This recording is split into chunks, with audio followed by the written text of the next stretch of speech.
Alright folks, welcome back to another Gemstone Legends video, and we're going to cover campaign farming today.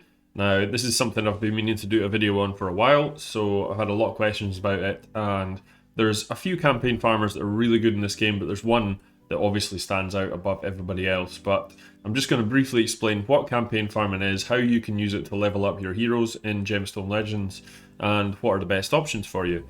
So anyone completely new to this, campaign farming is where you go in with a high level hero into the campaign, something that you can farm easily with that one hero, and then just chuck a bunch of other level 1 random 2-star, 3-star heroes in to level up to use for food to level up your better heroes. It's quite a common method in these types of games. The reason we do it in campaign and not in rifts is because the rifts give you a lot less XP than the campaign does. Now if you really want to min-max this, you want to make sure you've also got this thing here, the XP boost, active as well. So you can get these from the shop for not for real money, actually you can just do it for gems, but you also get these as rewards for various things through the game as well, so it's worth hanging on to them and then just use them when you're going to be doing campaign farming. So if we'll go into the campaign here, I'm at the moment farming in hell mode, so we've got the 3 different types. We actually have inferno as well now. I keep forgetting about inferno, to be honest. I need to actually work my way through it. But yes, hell mode, I'm farming fallen leaf woods for green heroes just now, because green is going to be weak against my preferred campaign farmer of choice, who is Premislav. I think he's probably everybody's preferred choice, and I'll explain that why. I'll explain why that is in a minute. But basically what we're looking to do, as you see, I've actually got my 4-star random heroes already leveled up to 4-star, so I'm just going to be able to feed them into other heroes and make them 5-star food. But let's say I want to start with a brand new bunch of heroes. Let's just take, now these are all 5s, 4s, here's some random 3-star ones. So let's take 2 Lorogs and 2 Meriths. So they're 3 stars, and because all the green heroes in here are weak to my Premislav, it's a pretty easy fight. So you're going in. Now, I'll just start on why Premislav's so good here.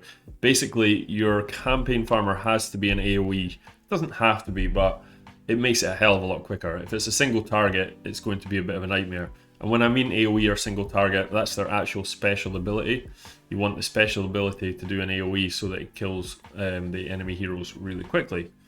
Now, unfortunately, we haven't had a good start here. We haven't actually had much mana, but as you can see, there's Premislav's special ability on his second passive pulling off the AoE win. And again, there, so I didn't even use his special ability there. That is why Premislav's so good. So let's actually just go and have a look at him, but you get the idea. That is how you campaign farm.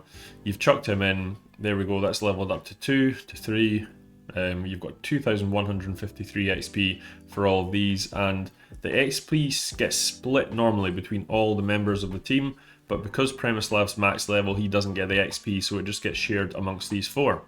So it's really the most efficient way of leveling up. Now, this would be much better if I actually had my XP boost active. That makes a huge difference, so always try and do that. This is just for the video's purposes I was showing this. So just for instance, out of my roster here, campaign farmers could easily be... Zarkon would not be the best campaign farmer because you really want to build him for accuracy for his poisons, but he could be used, I guess. Gojimir, he's a single target, and Vigo's single target, so not as much use. Even Arlen as well. Zoe, again, she's more of a debuffer, not really an attacker. Premislav's a brilliant choice.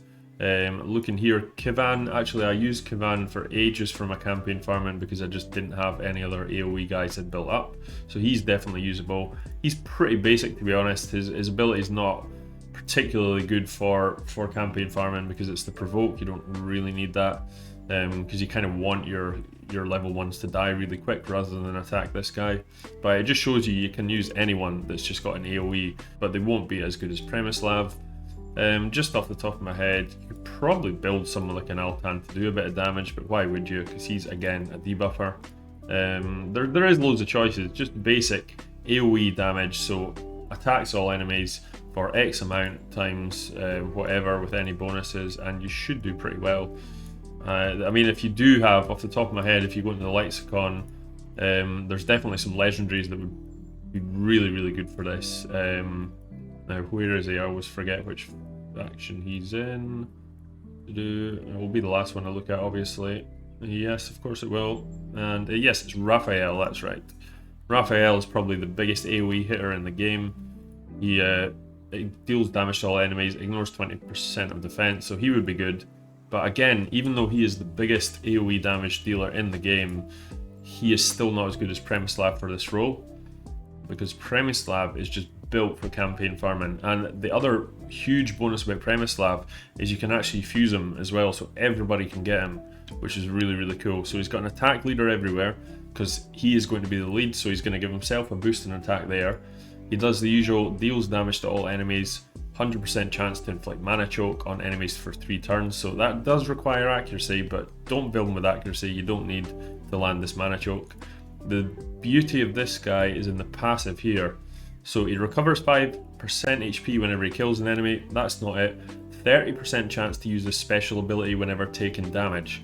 So he doesn't even have to have his special ability at max mana, so you don't have to have it up to be able to use it. What happens if the enemies attack you and the 30% triggers, then he's just going to shoot back with that AoE like you saw in the video earlier, and he's just going to blow them up. So between that and him actually using the special ability when he gets his mana up, he's just going to deal a ton of damage. I've stuck him in fairly subpar gear, to be honest. He's actually wearing a Berserker set, which isn't the best because the HP is so low, but because he deals so much damage, it's working fine for me just now. But you just want him as much attack, crit rate, crit damage as you can. Obviously around 100% crit rate is good. Let's see what I managed to get out of him. So like 100% crit rate, he's got pretty low crit damage actually, but 5.4k attack. An okay build, but I mean it's pretty subpar gear compared to most of my other nukers, but it still does the job, and he is by far the best campaign farmer in the game. So make sure if you guys haven't fused Premislav, get him fused, get him farming your heroes in campaign, and you'll level up all your food much quicker this way. Don't try to level up food heroes in things like rifts, because it's just going to take ages and it's not going to be cost effective for your time. So that is the video, guys. Just wanted to push that one out there. Also, we have some really cool stuff coming soon in the game. We've got the Guild Wars coming, and we have had notifications from the developers that there's going to be a small amount of guilds that can get into a sort of beta test for it. So we've put our guild through for it, so hopefully we get through, and then I can put a bunch of content out on that, because that is the most exciting thing about this game at the moment. I cannot wait for Guild Wars. Gonna be really cool. And anyway, that's it. Hope you enjoyed the video. Please like and subscribe to the channel as usual, and have a great day, guys. Peace.